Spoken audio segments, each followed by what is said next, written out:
Good evening, everyone. My name is Paul Young. I'm going to walk you through foreign aid and basically look at some of the policies and the issues facing getting foreign aid out to countries as part of the overall economic development and social well-being of various countries and their peoples.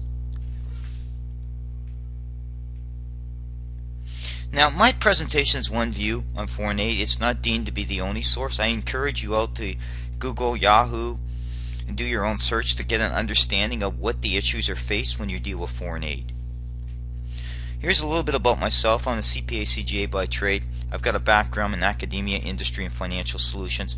I am all about solutions, so most of my presentations are geared to get solutions out there, to get discussions on how we can make the world a better place, and that's what really this presentation is about.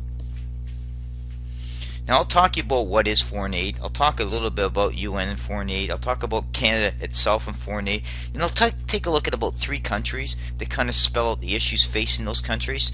And some of them are systemic. So I'll talk about those discussions as well. Foreign aid, think of it this way. It's a pool of money the UN gives out through different agencies and organizations to better help countries as part of economic, technical, or any sort of other aid to help those countries develop. Okay, and that's really what it's about. It was designed to provide support. Now the problem is the UN went on a mandate in the early 70s. They expected the G20 countries to contribute about almost 1% of their gross national income to basically foreign aid. Most countries do a quarter of that, maybe a tenth of that. But it's still a significant amount of money. So other countries are better at it than others. That's the critical aspect as well. But the key point is money is given to different aid organizations as part of helping poor countries. Here's an example where Canada is. You can see where in 2014 where a lot of the money went to. You've seen countries like Lebanon, Ukraine, Syria. Look at Africa. You see Mali. You're seeing Congo, Haiti.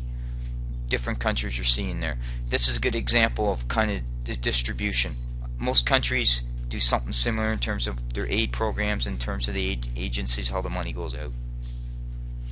This shows you the development foreign aid by country in absolute dollars, and you'll see where Canada is down here in terms of they contribute about $4.1 billion in foreign aid, or about 0.24% of gross national income. Now let's talk about the issues here. I'm going to talk about 3 countries. Haiti is one of the most impoverished countries in the world. Went through a huge earthquake huge earthquake in there. Part of that was there's a humanitarian effort to get aid to that country. Now let's look at some of the statements here. A lot of money was spent, but there's little to show for it. And that's the critical aspect is, if you start throwing money around and don't put proper controls in and oversight, you're not really helping these countries develop. What you're allowing happen is you're allowing that money to be wasted. And that's what you're seeing here. You're seeing examples of where money was wasted. So they put $55 million to build 4,000 houses. Only 816 houses were built. That's not good. So that tells you there's issues with oversight. And that's why I've shown you here in terms of what Canada's contribution was.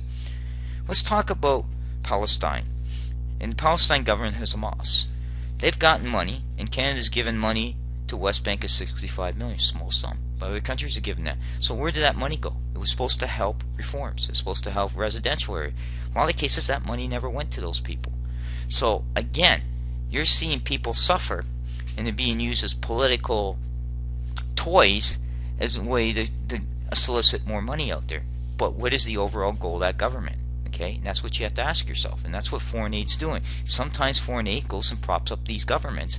They turn around and use that money to stay in power. It never gets to the people. And where's the UN on this? The UN seems to take in different positions on this. It's all about to them is throw money at a problem, and the problem will go away. It won't go away if you don't fix the root cause. Mali is another impoverished country in North Africa. Another issue of business corruption. So again, a pool of money comes through different organizations, feeds its way through the government, but it's not getting down to agricultural sector, it's not getting down the infrastructure, to water and all that. So what's happening with the money? That's the question that the UN should be asking, because aid is critical, but if it doesn't get to the resources, it could be a problem. And that's what I wanted to kind of guide you through here, because the reality is foreign aid is a very important piece of helping countries.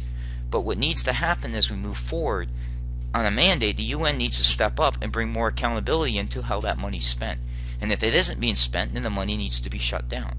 There needs to be processes and accountability in. You cannot just keep giving money out unless you have accountability and transparency. And that's a critical aspect. If you're going to start to move any sort of UN mandates, there has to be oversight. And that's something that's lacking. Thank you.